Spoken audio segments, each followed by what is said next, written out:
आज के इस वीडियो में कक्षा 10 के प्रश्नावली 8.1 के चौथे नंबर क्वेश्चन देखेंगे।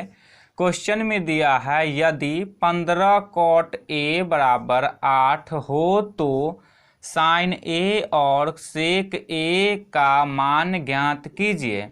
तो देखिए इस प्रश्न में 15 cot A बराबर 8 दिया हुआ है और साइन ए और सेक ए का मान हमें ज्ञात करना है।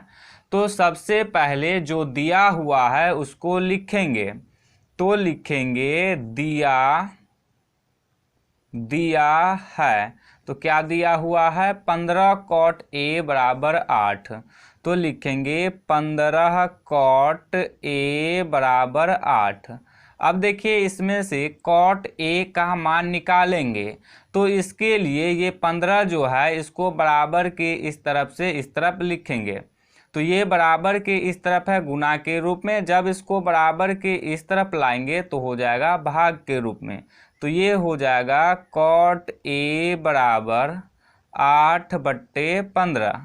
तो देखिए cot A का मान आ गया 8/15।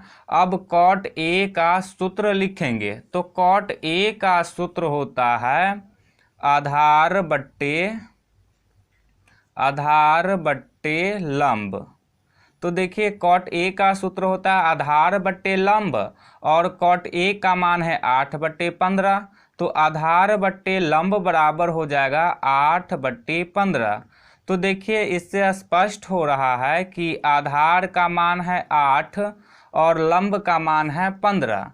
अब एक समकोण त्रिभुज बनाएंगे। तो चलिए अब एक समकोण त्रिभुज बनाते हैं। तो देखिए ये एक समकोण त्रिभुज बना लिए। अब इस समकोण त्रिभुज के कोण का नाम दे देते हैं। तो इस कोण का नाम दे देते हैं A, इसका नाम दे देते हैं B और इस कोण का नाम दे देते हैं C। तो नाम दे दिए C। अब देखिए यहाँ दिया हुआ है cot A यानी कि कोण A का उपयोग कर रहे हैं। तो समकोण त्रिभुज में जिस कोण का उपयोग करते हैं उसके सामने वाली भुजा को लंब कहते हैं। तो ये समकोण त्रिभुज में कोण A ये वाली कोण है और इसके सामने वाली भुजा ये है। तो इस भुजा का नाम हो जाएगा लंब। अब देखिए इस समकोण त्रिभुज में 90 डिग्री का कोण ये है और इसके सामने वाली भुजा ये है। तो इस भुजा का नाम हो जाएगा कर्ण। अब देखिए ये भुजा लंब हो गया, ये भुजा कर्ण हो गया। तो ये भुजा का नाम हो जाएगा आधार। अब देखिए आधार का मान है 8 तो मान इसका लिख देंगे 8। लंब का मान है 15 तो लंब का मान लिख देंगे 15। देखिए इस समकोण त्रिभुज में हमें दो भुजा का मान पता है और कर्ण का मान हमें पता नहीं है। तो सबसे पहले कर्ण का मान निकालेंगे। तो समकोण त्रिभुज में जब दो भुजा का मान दिया रहे और तीसरी भुजा का मान निकालना होता है तो पाइथागोरस प्रमेय का उपयोग करते हैं। तो इसके लिए अब लिखेंगे समकोण त्रिभुज ABC में, समकोण त्रिभुज ABC में पाइथागोरस पाइथागोरस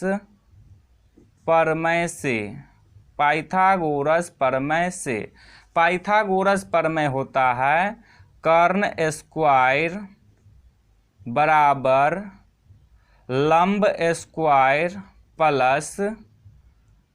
प्लस आधार स्क्वायर। तो देखिए हमें इसमें कर्ण का मान निकालना है तो इसके लिए कर्ण स्क्वायर को रहने देंगे बराबर लंब का मान है 15 तो लिखेंगे 15 का स्क्वायर प्लस आधार का मान है 8 तो लिखेंगे 8 का स्क्वायर।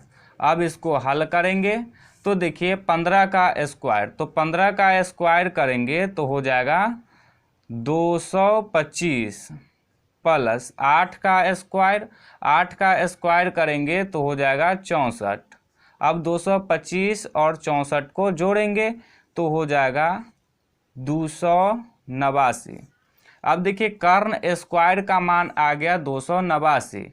तो हमें सिर्फ कर्ण का मान निकालना है। तो इसके लिए स्क्वायर को हटाएंगे, तो बराबर के इस तरफ से स्क्वायर को हटाएंगे तो बराबर के इस तरफ रूट लगाएंगे, तो कर्ण बराबर हो जाएगा √289।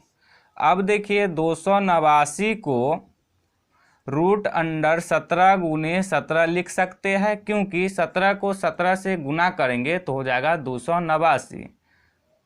कर्ण बराबर, तो देखिए 17 दो बार है गुना के रूप में, तो एक 17 रूट से बाहर निकल जाएगा, तो ये हो जाएगा 17। अब देखिए कर्ण का मान आ गया 17, तो अब लिख देंगे कर्ण का मान 17। अब देखिए इस प्रश्न में हमें साइन ए और सेक ए का मान ज्ञात करना है, तो इसके लिए अब लिखेंगे साइन ए बराबर, साइन ए का सूत्र होता है लंब बट्टे कर्ण। तो देखिए इस त्रिभुज में लंब का मान है 15 और कर्ण का मान है 17, तो ये हो जाएगा 15/17। साइन ए का मान आ गया 15/17। अब सेक ए का मान निकालेंगे, तो लिखेंगे सेक ए बराबर, तो सेक ए का सूत्र होता है कर्ण बट्टे आधार।